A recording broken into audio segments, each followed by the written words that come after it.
at the top of the card, boys, we see Joshua Pacio, now the strawweight MMA champion after the controversial win his last time out against Jared Brooks. His record in one is 13-4-0. 2 wins by KO, 2 wins by TKO, 4 wins by sub. And yeah, he of course beat Jared Brooks by DQ in the last fight due to an illegal spike. Jared Brooks coming into the fight is 5-3-0. Last time out. Well, not last time out. He was, of course, disqualified last time out, but he has beat Reece McLaren via split decision in his previous fight. So let's get into it, boys. BG, what are your thoughts here? Is there going to be any controversy coming out? Or is it going to be decisive? And who you got here? Firstly, let's just give a hand to one champion for putting such a fantastic card together. It is a massive card, not only in terms of the amount of fights in this fight, but also the matchups. Really, really intriguing matchups that's happening here. Starting with the main event, it's going to be the third time that these two guys are going to be fighting each other. Obviously, you mentioned the illegal spike in the last fight, and it was a bit of a uneasy thing to look at when I watched it live. I was like, whoa, that's just not nice at all. And yeah, I'm glad that Joshua was able to recover from it and take the time to go through another camp, and they can fight each other again and run that fight back. How do I think this fight's going to play out? I think Jared Brooks is the stronger fighter. I think he's the more aggressive wrestler. I think he's got a little bit more power. Look, the first fight they went to the distance. What Jared Brooks could see was the aggressor in that fight. Joshua is very, very, very good at most avenues of the fight. Powerful, fast puncher, good defensive wrestling, can take the fight to the ground if he needs to. But I don't think he should be doing that in this fight against Jared. I think Jared is just gonna, if he goes to the ground, he's just gonna power wrestle him. You know, the chain wrestling of Jared Brooks is one of the best. He can scramble with almost anybody, and he's got a really good submission rate. Joshua's best chances in this fight is to chop the legs, keep the fight standing, take away Jared's legs first, and then I think he stands a very good chance of beating him. Because if you watch Jared Brooks' fight against Reece McLaren showcased how you can beat him. If you can keep the fight standing, Jared Brooks is like a fish out of water. He doesn't want to strike for too long. He wants to keep the fight to the ground and pound kind of status. That's where he wants to dance for most of the time. So Joshua, just because Jared was able to pick him up and spike him, shows me that Jared Brooks can wrestle at him with ease. He can actually do what he wants. He can almost bully Joshua at that kind of avenue. So for Joshua, he's going to have to keep the hips away, sprawl like he's never sprawled before. Maybe throw in some knees or even uppercuts in those kind of moments, but try and stay away as much as he can. Use the jab, calf kick, a lot of hard calf kicks to slow down Jared's ability to shoot or to come in very fast.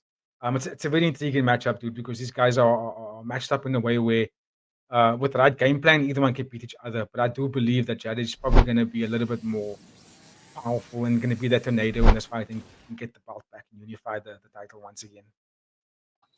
Give thanks, brother Gaia. Baba, from your side, sir, how's this one going to play out?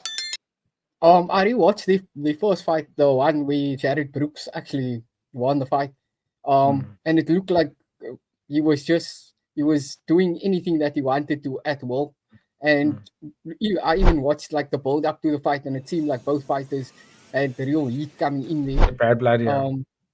And Jared Brooks looked like he wanted to take over and he wanted to claim gold, and he looked very determined in that fight. And if you watch the fight, Jared Brooks just looked like the better conditioned fighter as well as the stronger fighter, especially like as soon as like Joshua was in like any range of getting grabbed, Jared Brooks would just go straight forward with no fear and grab hold of him and then claim his back as soon as possible, or stack in full mount and try to land ground and pound.